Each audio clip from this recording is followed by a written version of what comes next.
こんにちは、みくらです。10日間で城下町を作るチャレンジ。5日目始めていきますね。今回は、前回作った合掌造りエリアの、隣に温泉を作ろうと、思います。お向かいのお寺へ訪れた人が、ついでに観光がてら温泉に、入っていくイメージで動線を、考えてみました。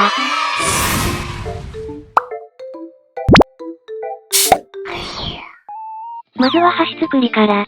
この雪原バイオームは、あらゆるところが氷の川で分断されているので、動線となる橋を作ります。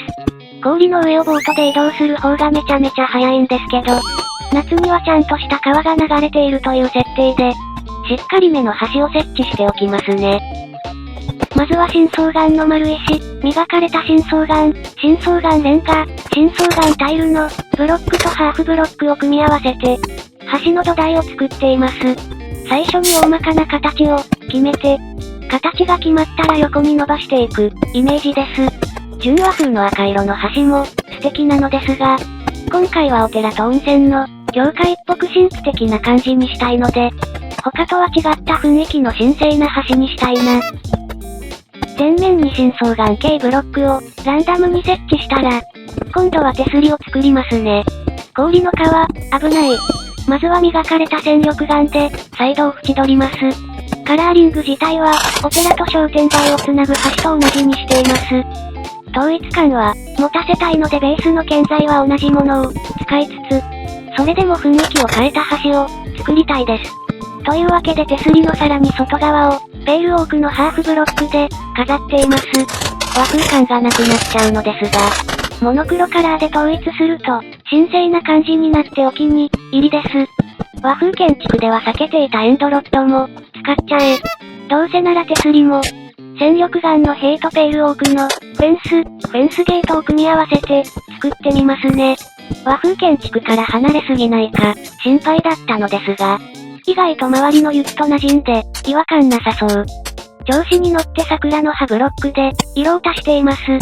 温泉地ってバリバリの観光業で推していると、思うので、多少は豪華すぎてもいいかな。後から温泉と建物を作って、全体の雰囲気を見て違和感があれば、より和風らしく橋も改造しますね。今のところはこんな感じでいいや。戦力岩の塀とペールオークのフェンスゲートで橋を補強したら、一旦は橋の完成です。建物を作ります。旅館っぽい外観を作れたらいいな。建材は、柱を多くの原木で、壁を雪ブロック、窓をアカシアの階段やトラップドア、フェンスを使って作ります。ちなみにこの建物の建築時間は半日くらい。温泉らしくするために内装込みで作ったので、思ったよりも時間がかかってしまいました。先ほどの橋の制作時間が30分くらいだったので、結構こちらの建物に比重を置いています。1エリアを1日で作り切る縛りがあるので、建物をポンポン建てられないのですよね。ということで、この建物一軒でこのエリアの温泉需要を賄える規模にしたいな。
ざっくりとした正面の形が決まりました。内装の間取りを考えながら外装の大きさを固めていきたいので、一旦内装を作ります。まずは出っ張ったこちらの部分にトイレを作っています。トイレ、大事。観光地の高級温泉を目指しているので、1部屋あたりのトイレの大きさも広めです。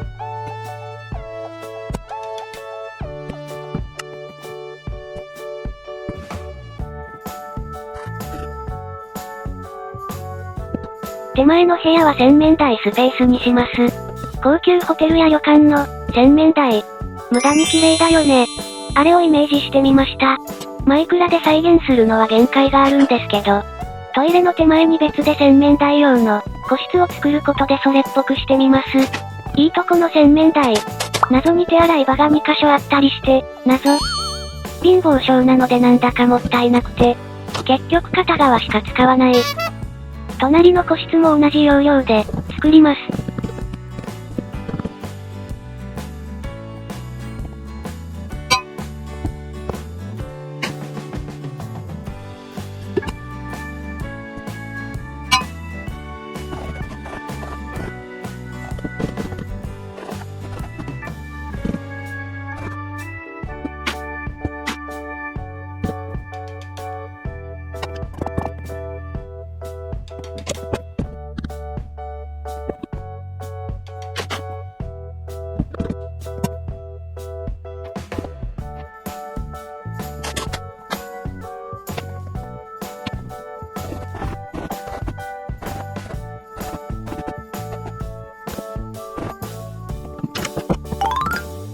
FPS 視点で見るとこんな感じ。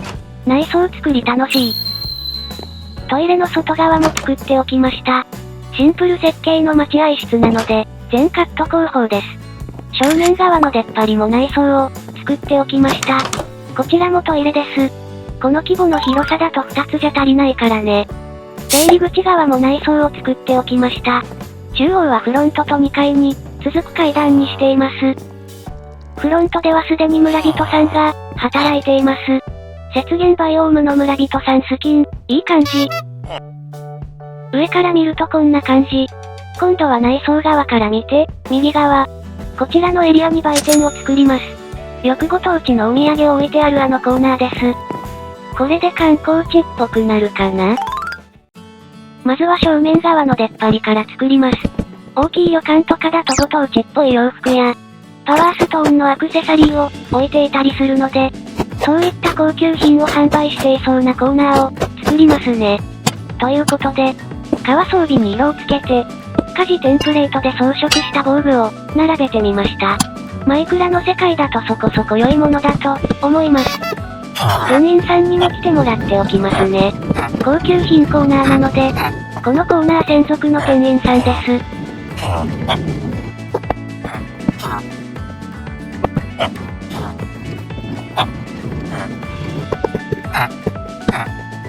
カウンターも高級感を出すためにペールオークの逆さ階段を使用。クォーツとかだともっとかっこいいんですが、板材の方が和風の雰囲気を壊さないんですよね。テーブルっぽくなったので、その上にさらに額縁を乗せて、金やダイヤモンドで装飾品コーナーっぽくしてみます。バージョン 1.2.1.5 で追加された樹脂も、パワーストーンっぽい見た目になっていい感じ。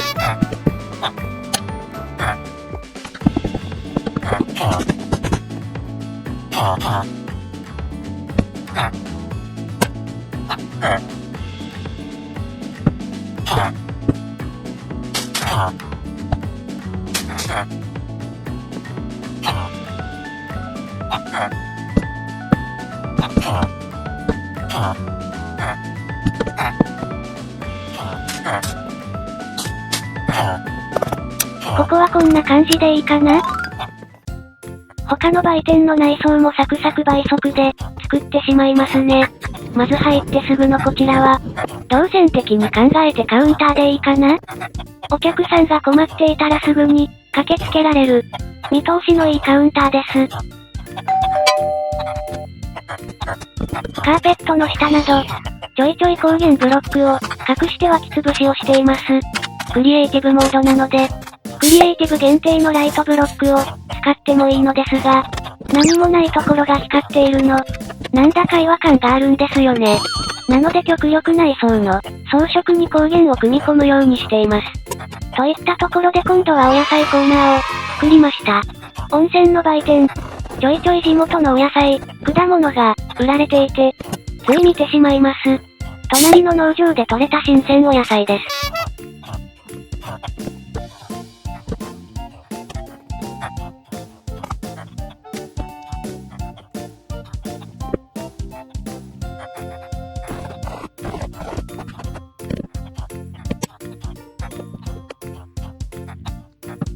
こちらのエリアはシンプルにお土産品がたくさん置いてあるスペースにします。地元のお酒や温泉まんじゅう、この土地で有名なお花が売っているイメージです。マイクラにおまんじゅうが実装されていないので、クッキーで代用します。ご当地クッキー、あるよね。以前九州旅行をした時、中身は全く同じ商品だったのですが、外側のパッケージが、熊本県ではくまモン、宮崎県では東国原産、鹿児島県では西郷隆盛が印刷されていて、どの都道府県にもフリー素材的キャラクターがいるんやなぁ、と思ったところでした。ちなみにキティちゃんはどこにでもいました。先ほどお見せしたフロントの裏側。こちらは従業員の事務室にしようと思います。建物の中央なのですが、何かあったらすぐに対応することができそう。このスペースを仕切りにして、左右に男湯、女湯を作る予定です。オフィスっぽい内装のアイデアは、自分でもともとメモして残しておいたデザインを、部屋の大きさに合わせて縦横に伸ばしてアレンジすることが多いです。例えばこの部屋だったら、縦長で狭い部屋だけど高さはあるので、高さのある本棚とデスクの組み合わせでそれっぽくなりそうです。ということでこちらの部屋もサクサク作ってしまいますね。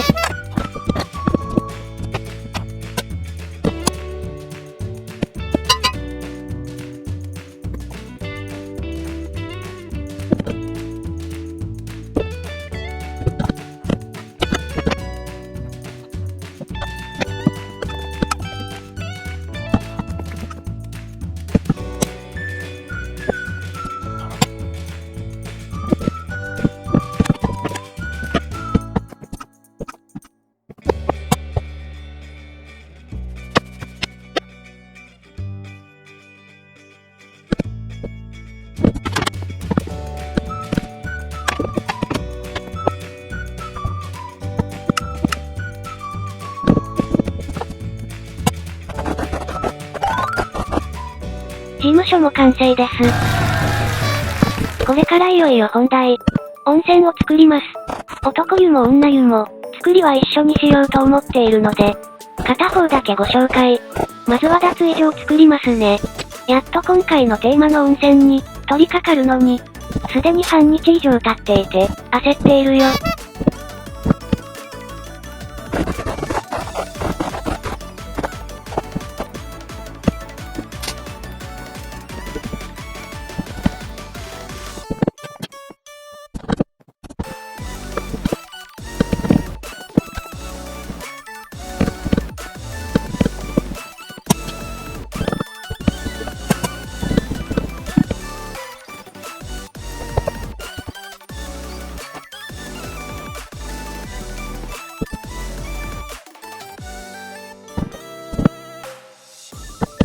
真ん中はドライヤースペース。本当は鏡とかも置きたかったのですが、スペースの関係で断念。内装作りが好きすぎて、いつもアイデアの優先順位をつけるのに時間がかかってしまいます。おかげで毎回びっちり内装の詰まった部屋になってしまうので、引き算も勉強せんとなぁ、と思っているところ。脱衣所も完成です。いよいよ温泉作りに取り掛かりますね。壁と床は磨かれたアンガンガンで、満たしておきました。木材だとカビちゃいそうだからね。まずは入り口そばにかかり湯コーナーを作っています。中央から常に綺麗な水が出ている感じにしてみました。桶がないので植木鉢でそれっぽくしています。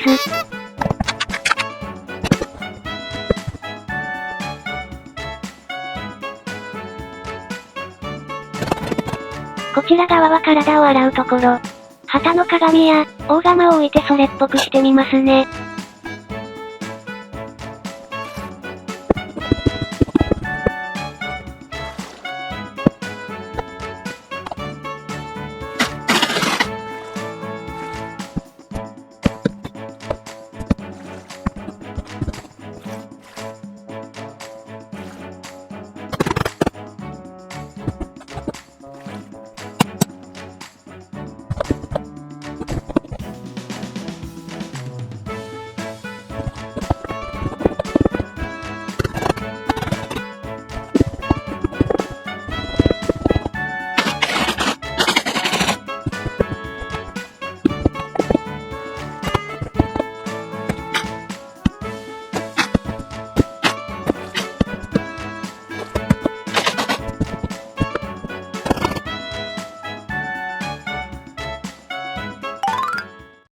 こちらの出っ張りはサウナにします。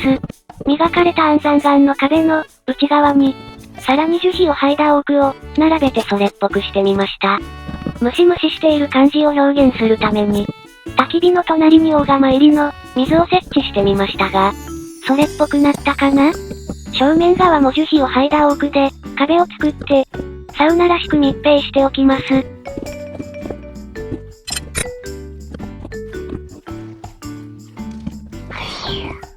これでサウナも完成です。続いてシャワーコーナーと湯船を作ります。シャワーコーナーは立ち湯と言い張ってもいいかもしれない。こちら側にはシャワーと水風呂を作って、サウナで流した汗をすぐに流せるようにしてみました。ところどころに安山岩の階段を伝わせて、排水用の水路にしています。湯船の下には焚き火を仕込んで、湯気っぽくしがちなのですが、ここは水風呂なので省略。続いて外側も作っていきますね。いろいろな建材と階段ブロックを組み合わせて、たくさんの種類の温泉が湧いている感じにしてみます。温泉に行って、お風呂の種類がたくさんあると、すごくワクワクするんですよね。無駄に全種類入ってみたりしちゃいます。温泉によってはシャンプーの種類も選べたりして嬉しい。温泉大好きなので再現度も上げていきたいです。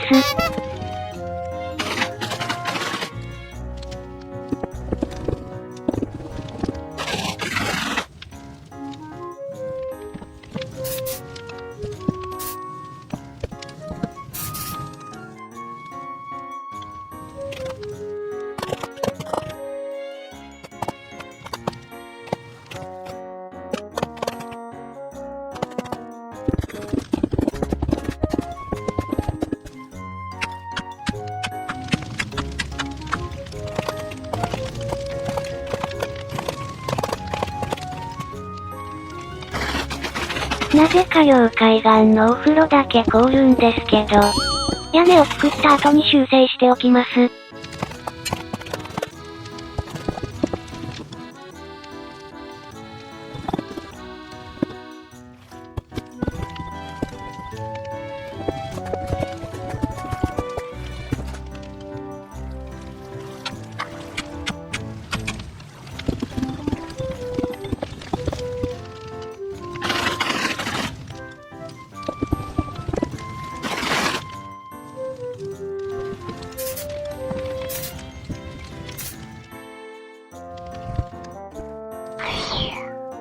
外側の壁もいい感じに、装飾。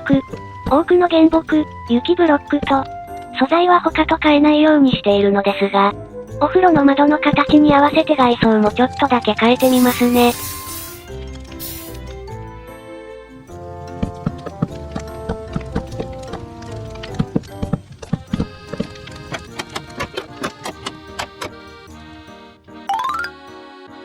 これで温泉部分の完成です。ほんのり暗い感じが好き。光源をランタンに統一して、和風建築っぽくしています。火を消した焚き火の足場もお気に入り。ちなみに外装側は、こんな感じになりました。反対側も同様に作って、男湯も女湯も左右対称に、同じ作りになるようにしています。真ん中のこちらは先ほど作った事務室の裏側。温泉の温度を管理しているボイラー室にしますね。作りました。相変わらずの全カット工法です。ボイラー室に入ったことがないので、雰囲気で作ったんですよね。なんかスイッチたくさん設置しとけばいいかな。全体を見るとこんな感じ。なかなか大きな規模になりました。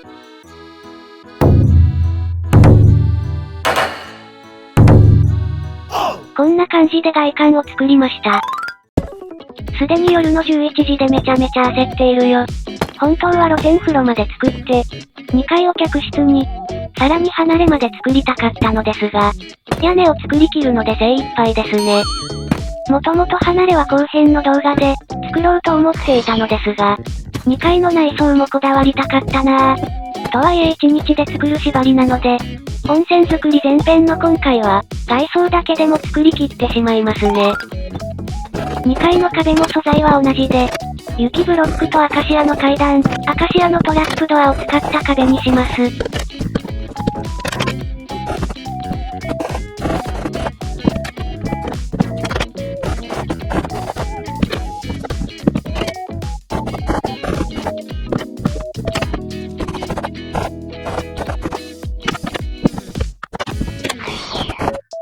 正面側はベランダみたいにしてみます。時間の関係で内装は作らないのですが、2階には客室がある設定なので、お客さんが景色を楽しむようです。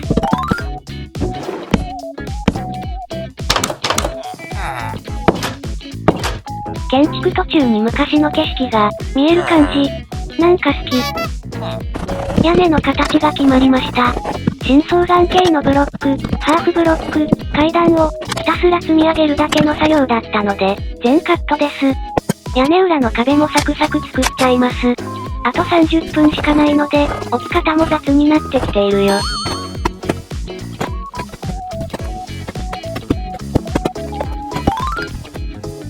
最後に正面の屋根を仕上げますね。これまで使ってきた深層眼系素材、オーク、雪、アカシアを使って、温泉の正面らしく豪華に装飾します。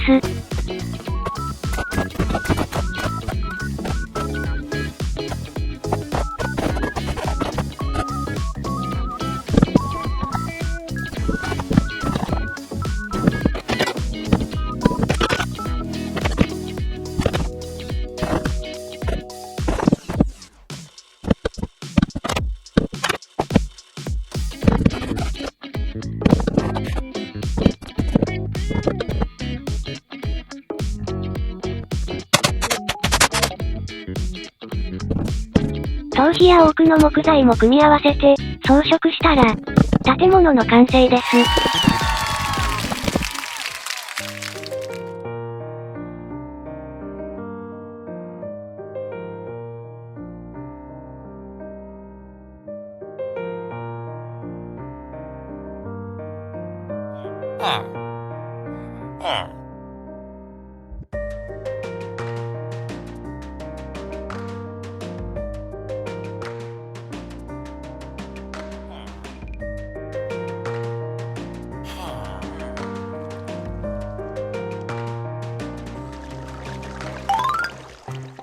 どうだったかな？今回は温泉作り前編ということで、建物の外装と1階の内装をがっつり作りました。本当は露天風呂まで作ってしまいたかったのですが、時間がなかったので後編に持ち越します。次回もよろしくお願いしますね。ご視聴ありがとうございました。